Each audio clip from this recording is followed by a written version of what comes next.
the music that we're making for this project. And Mark was like, why would you talk to him about me? I play saxophone. And I was like, well, darling, you play saxophone with a punk band sometimes, but you haven't really been like playing the saxophone regularly. And we need like something that's like, this project is pristine. Like, we want it to be as good as we can possibly make it. And your saxophone playing might be like more here, and we want to be here. I just raised my hand a few inches in the air. And I actually explained this to the person I love most in the world. And he... and you guys are still together. Yeah. People know me, Jared. They know who I am when they involve themselves with me, because I'm not a secret. So...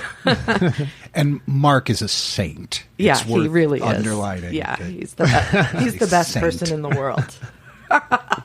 So he secretly recorded some music with our sound engineer, because the sound engineer was like, why don't you just come in here and lay down some saxophone? And they didn't tell us they were doing it. They just pulled us in there and said, we'd like you to hear the intro. We kind of laid some music to it just to give you an idea of what we're looking at. And it was one of the most beautiful things I ever heard. We both were just kind of stunted into silence for a moment. We had all these expectations. We were like, we want it to sound like you're in a dark alley and it's in the future. And then you hear like a saxophone coming down that alleyway in the future.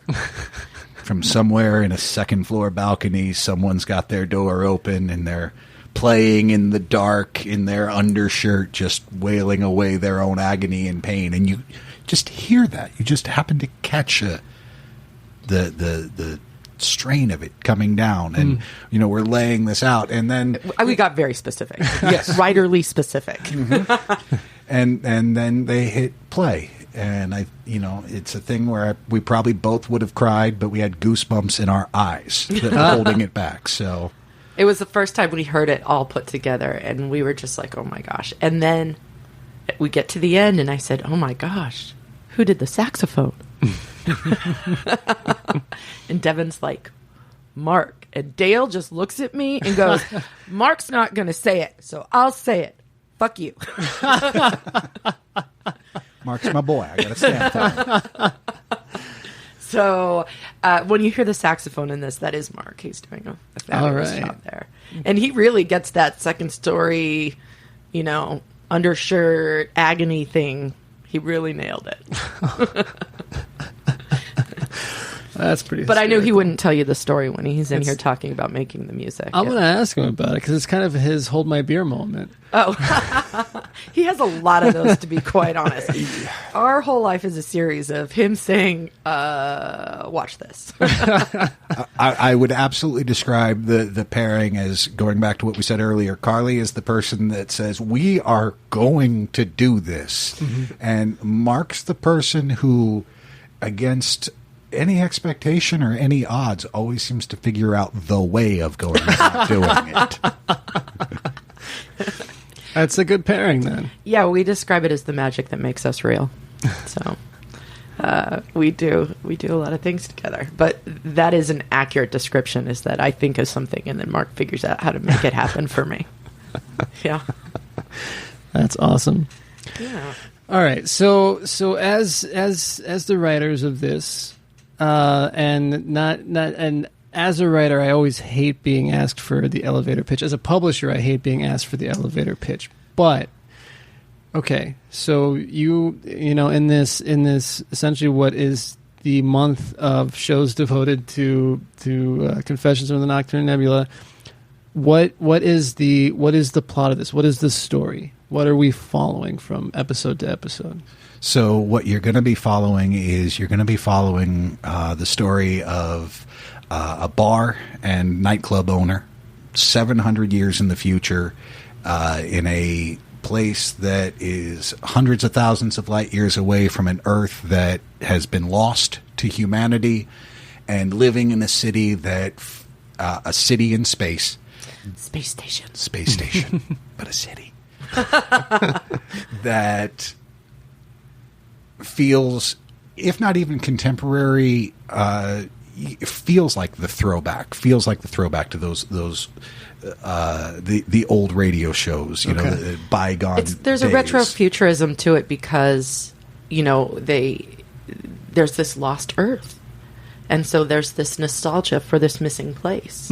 So they bring back a lot of what you would think of like an old Earth aesthetic in the things that they do and like. And sure. Yeah, exactly. And in that way, one thing I'm proud of is that I feel it's going to be counter to a lot of what people expect when they hear science fiction, right? Because they're expecting technology wild and fantastical and so far beyond anything where we're at now. And what we've essentially said is that we have a mankind, we have a humanity that's gone into space and rejected a lot of that fetishization of technology.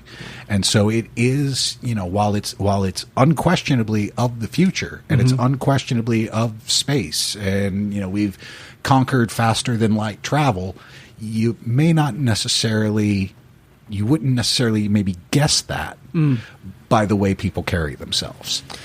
And so you've got this nightclub owner who is living the high life, right? And at the same time, because it's noir, right? If he just got up, slung drinks, went to bed, there'd be no story. So in addition, he walks a shadier side of the line. And our story is what happens when the carefully constructed public facade that he presents runs headlong up against some of his more under-the-table activities, and how he, from that point, has to navigate circumstances. And right from the very beginning, and we ultimately, as we walked through, we got further away from this, but our first touchstone was, let's do Casablanca without the love story. And then, so from there, it just kind of began to grow and take shape. And so, yeah, you'll see essentially the devolution and degradation of what had been a fairly successful person's life. Yeah, we read a lot of Shakespeare growing up. There's a lot of Shakespeare in our teenage years, way more than popularity would permit, but way more than probably should have been. Yeah, so. Well, that's I'm starting to think aesthetically, a little bit Blade Runner, and then Rick from Casablanca before and after Ingrid Bergman shows up. We're very comfortable with those illusions, I would say. Absolutely, absolutely. And anyone else hearing this, you should also maybe picture the same things. Yeah. There's I'm really looking forward to this. There's a writer, Richard Kadri. Have you read him at all? I've heard the name. I haven't read him. So his series that really caught on is called Sandman Slim. It's about a character. It revolves around this guy Sandman Slim, and it is kind of horror meets noir kind of thing, and he's meets like Tom Waits, and it's like this very Shane Smokey awesome. kind of guy. Yeah, it's fantastic. I highly recommend it. But I love that kind of thing that brings a sort of darkness to has that noir to it, but has a different kind of spin on it as well. And it sounds like that's what you guys are working up. So how was it to like hear some of this realized, especially once you got to the sound effects and stuff like that, like the actual radiophonic stuff? We both had very different experiences here because, like I said, Dale was part of the production process. He was the director, for the actors. That means he put the dialogue together. And when it came to soundscaping, he worked hand in hand with our sound designer. So they're sitting in a room, they're going through it. So he's probably heard each segment 9,000 times. So we'll have him express what that was like in just a moment. For me, it was glorious because, like I said, I took a step back. I heard the early cuts, made sure they were in the right direction. I felt comfortable with what was happening, heard those first couple of episodes, stopped listening entirely, waited until it was all done, and then listened to them all together. And I was just it gave me enough space from the project to be able to feel like somebody coming in and listening to it for the first time. And so I had a really great experience of like hearing it all done and hearing it all put together. Now you tell me your story. So I had no space from the project for about a year and a half. It really was kind of a madcap process from the first decision to do the project, then to story meetings, then immediately into writing. From the night we said, okay, the final episode is finished, it is done, and we did victory laps around Carly's commune. We were in auditions less than 2 weeks from I'm there. your fast. Wow. I'm a fast mover. And from auditions being done, we were in the recording studio weekly within a week from there. Once that was done, immediately diving into going through and listening to takes and selecting takes and assembling that and putting together kind of that base, and then moving into, as she says, adding music, adding soundscape, adding sound effects. So yeah, I was very, very actively involved through all of that. And as Do you I said, still enjoy listening to it though? Huh? I do. I enjoy very much being able to listen to it, have some sort of cohesive flow, as opposed to listening to the same line of dialogue, the same 5-6 second, clip repeatedly for an hour and a half, but going and sometimes one thing Carly's great at is decisiveness, as she's able to say, you know what, I like this, I don't like this. Sometimes I struggled with that. So when I would get in, and it was really fantastic, maybe fast forwarded a little bit through it, but when we were in the recording phase of it, when we had brought in actors, it was moving. It was humbling. It was really powerful to hear talented performers take these characters and these lines and these scenes that Carly and I had put together and gone over and felt like, okay, well, we know them now, right? I can recite them backwards and forwards. So what else is there to find?